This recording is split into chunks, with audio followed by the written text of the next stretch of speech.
Hi all. Good morning, good afternoon, good evening, depending on the time of the day you are joining me. I'm Analyst Ankur. I'm back with another quick episode. I will cover three aspects in this particular video. One, a close known of mine had asked for specific my views on the state of digital transformation at Dixon. So I have covered for the Dixon Tech. I have covered the current state of digital transformation as well as my view on the incremental changes that are expected till 2027. The other is I had already covered this story, but it hurted me that Mondelez uh, has been fighting the or has been aware uh, of the possibility of the cocoa price war since 2017, and they did not do much about it from from leveraging a tech standpoint, right? All other negotiation tactics I don't cover at House of Analyst Ankur. I'm purely a um, IT engineering and tech guy, tech analyst. So I cover it from that lens. Ki if tech should have or could have happened, help them some way. The third thing that I will cover is my research agenda. So what would be the next 4 or 5 set of items that I would be bringing to you guys? So this is the first page. This is about me. On the left, you can see this is myself at TCS Analyst Day. Sometime I believe sometime last year or maybe last to last year. Yeah. So this was myself at the analyst day. Let me quickly take you. So I'm founder for House of Analyst Ankur. You can visit my website. You can check all my blogs. You can check my reports. You can check what all latest stuff I'm doing. All of the things are updated on my website. I do market development work for IT and engineering services. I do discuss on the market pain points and the success factors that can lead to success for all the market participants, the enterprises, the service providers, and also the individuals. Individuals, I believe, also need to be very much aware of what are the industry 4.0, what are the digital transformation practices happening at the set of the companies that they like, that they maybe they invest in. So I bring in very holistic view of the market. And obviously, all of my work is unbiased. It's pretty much an analyst lens. The information that comes in is from the secondary plus some of my expert network. However, I have no specific benefits to favor any particular enterprise or provider, and I don't work that way.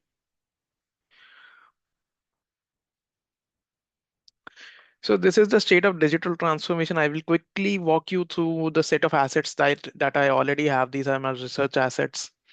The one is how is the state of digital transformation at the Indian auto ancillaries? I analyzed this 18 auto ancillaries, and this is their state of digital transformation. This is one asset. If you have any question on this, you can directly reach out to me. There's a detailed report available for each of the enterprise which talks about their business priorities, IT engineering priorities, what are the use cases they are targeting, and all such set of things. And for each of the enterprise that was listed here, this kind of profile is there. What is the value chain? What are these vendors reflect what part of the value chain they are, and then their digital prowess. So this digital prowess rating has multiple sub factors. If you will look at my report, those sub factors are analyzed and explained well. This is another asset of mine. This is the risk assessment matrix that I did for the top, again, 18 to 20 companies of the US uh, listed tech giants. So on the x-axis we have the quantum of risk. On the y-axis we have the immediacy of risk. This is being covered by me. This got close to 40,000 impressions on LinkedIn, and I got multiple inquiries on this. So if you are also curious to know why is Oracle there, why is Meta there, then why is a Netflix there, why is a Mastercard there, so you can ask me such questions. I have second POVs, small POVs, which help you to take clear decisions. all coming in from the secondary plus a bit of my expert network. Here, most of the things are coming from the things that are there in the public domain only. So, coming to the first thing for today is Dixon.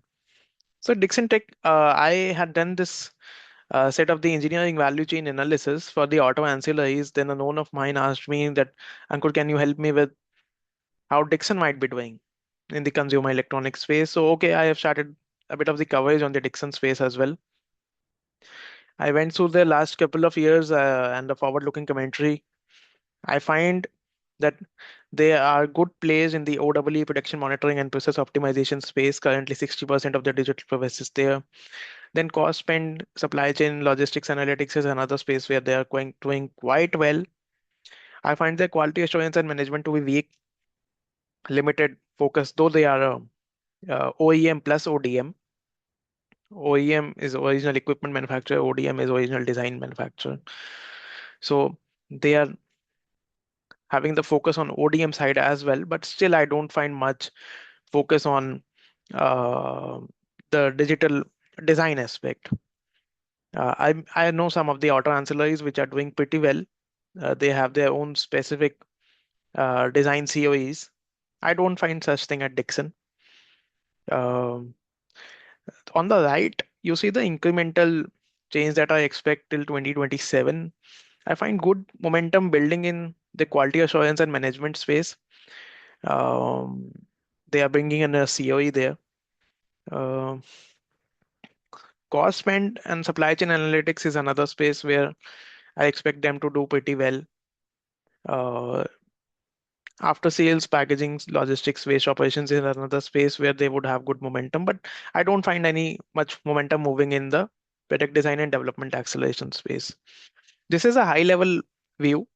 If you want much details into each of the value chain and how these percentages are calculated, you can come to me. I will send you a detailed report of mine, which will have the calculation breakup, which will have the use cases, which will have their initiatives, leadership commentary, and such things, and some of the views coming in from on ground from the experts.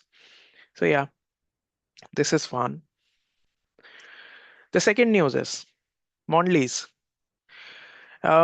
Recently, it caught up headlines, especially in India, that Mondelez profit significantly dropped from somewhere close to 2700 CR to 50 CR.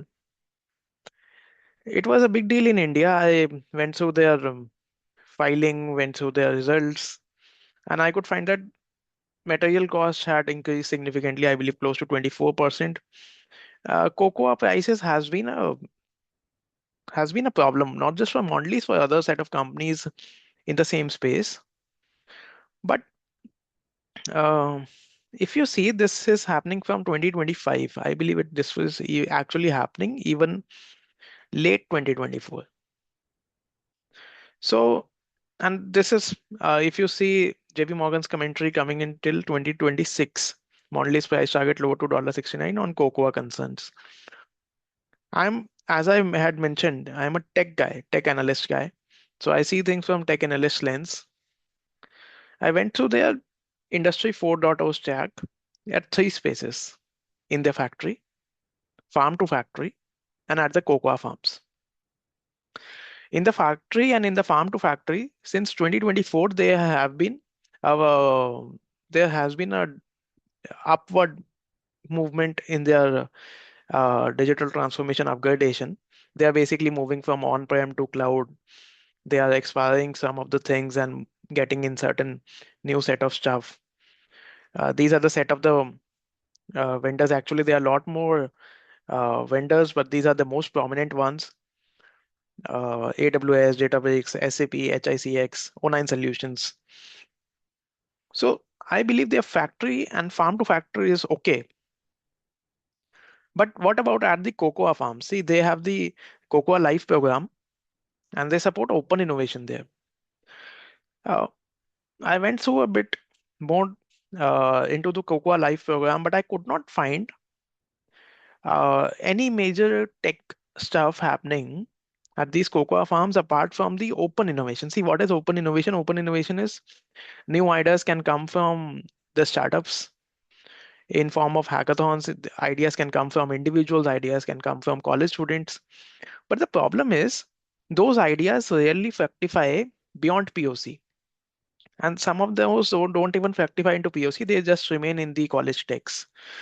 So one fructification from that particular ideation to POC and then POC to a kind of managed service program. I haven't seen such a thing. No major industry 4.0 program has been there.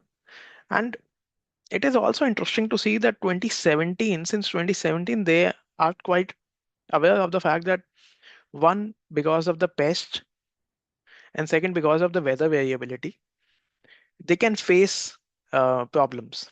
And they did face problem in 2024, 25, 26. So it kind of makes me think what happens, what is the reason that they haven't done it? Because um, if they're doing it well at the in factory and farm to factory, then there's something that needs to be done at the cocoa farms as well. Uh, this was my quick set of analysis from a tech analyst lens. And I would like that they come up with interesting initiatives beyond the Open Innovation Program. Um, because if I remember correctly, West Africa is the major origin through which cocoa comes in. And they need to support the farmers there.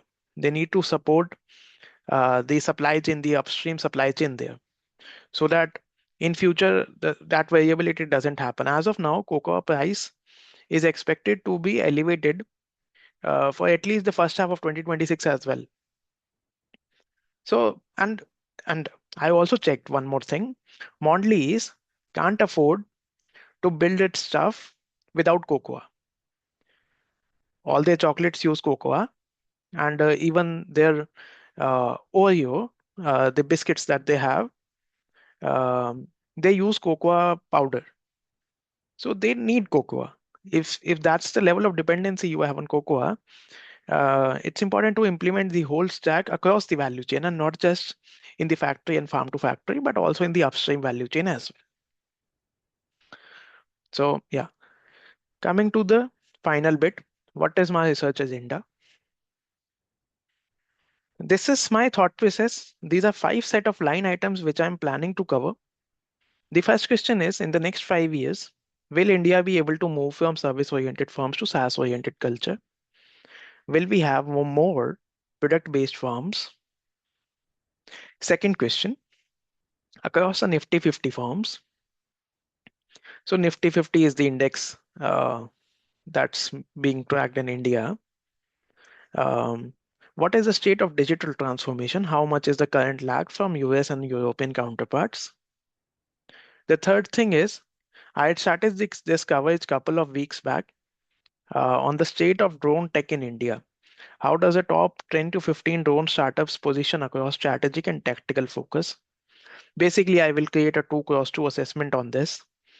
I have finalized certain companies and I am starting the research on it.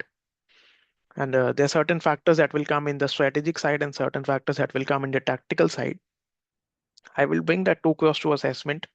This is still a niche space. Not many research firms are focusing on this space because this is a niche space. I will cover it. Fourth question is, do end consumers in India value digital transformation? Do they value the stuff that was earlier physical, now provided to them in a digital manner? If yes, to what extent? I will try to see how I can quantify it, not given much thought yet. The last thing is, and this is a question that I get asked multiple times, if INR 1000 crores is the amount that is getting invested in a digital transformation project, how soon and how much ROI should be expected out of it? So these are my five set of publications that would be coming to the market soon. Um, if you wish to provide your inputs in any of these, you can ping me on LinkedIn. You can ping me on WhatsApp. Here's my number 98108500910. You can ping me and we can have a quick chat. And you can be a co-author as well in this research of mine. Um, yeah. So that's all about for this particular video.